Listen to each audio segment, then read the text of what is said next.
Hey, what up everybody? This is Stevie Breach coming to you here today. Surprising news coming out today on my lunch. I got breaking news that Wade Barrett is going to be walking away from the WWE. He has turned in his paper basically saying that he's not going to re-sign a new contract with the company. Wade Barrett is a guy, of course, has been with WWE since I guess you can, well, he's probably been through developmental for a while, but moved up to the NXT roster for the first series of NXT, where he was the first winner, where he was coached by Chris Jericho. Of course, he was the leader of the Nexus. He was the leader of the Core. Go back to 2010. You know, people can say that he was green. People can say that he wasn't ready. This guy was World Heavyweight Championship material. This guy should have beat Cena. He should have beat Sheamus. He should have beat anybody. He should have been the champ. He even should have beat Randy Orton when Orton was champion there at the end of the year. But you know, WWE decided to take the other road. And then I can remember when basically Wade Barrett was kicked off of Monday Night Raw for losing a match. Where he stopped being the leader of the Nexus, and then of course he would debut on SmackDown, where he would start up the Core. And I easily thought that was a place for them to put Wade Barrett on, I guess you can say, the second level of superstars. You know, you win the World Heavyweight Championship and you raise your stock. And for some reason, they never really did it there. He had a short run with the Intercontinental Championship, and then he dropped it to Ezekiel Jackson. And this guy's been sort of treading water ever since then.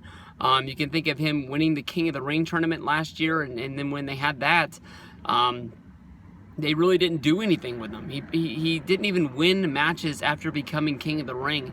But I guess the plan for Wade Barrett is that he's going to walk away from WWE. He's going to try his hand in acting, which is a little bit funny, because if you think of the fact when Dolph Ziggler was trying to leave the company and the rumors was that he wasn't going to resign, WWE sort of sweetened the pot with his contract by giving him an acting role. And with WWE Films, you know, they put Wade Barrett in the movie already once. I never saw it. I heard that he was involved in a shootout scene. He was only in the video for, he was only in the movie for about 2 minutes.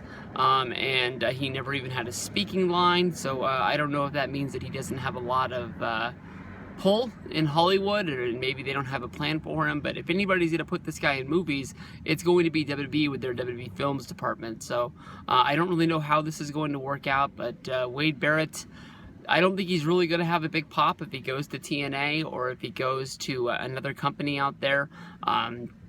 There's always been real talk about, you know, some guys from WWE that are involved in this mid-card that aren't really going anywhere. You know, big, strong guys. I've heard more about Jack Swagger really fitting in with the New Japan wrestling style, but maybe you know, New Japan takes a chance on a guy like Barrett and brings him over there with him not being involved with WWE anymore. So there's a world of opportunities to him. Obviously, the first thing that's on my mind is that we're never going to get a Nexus reunion without Wade Barrett, who was the leader, and I think you have to have Barrett more than anybody else. I mean, you can get away with doing it without Tarver or something like that, but you know, without Barrett, it's kind of pointless. But I don't know. We'll see what goes on down the road. But you got to take your hat off to it. And anybody who walks away from a job like WWE, you got to wish him the best. So see you down the road.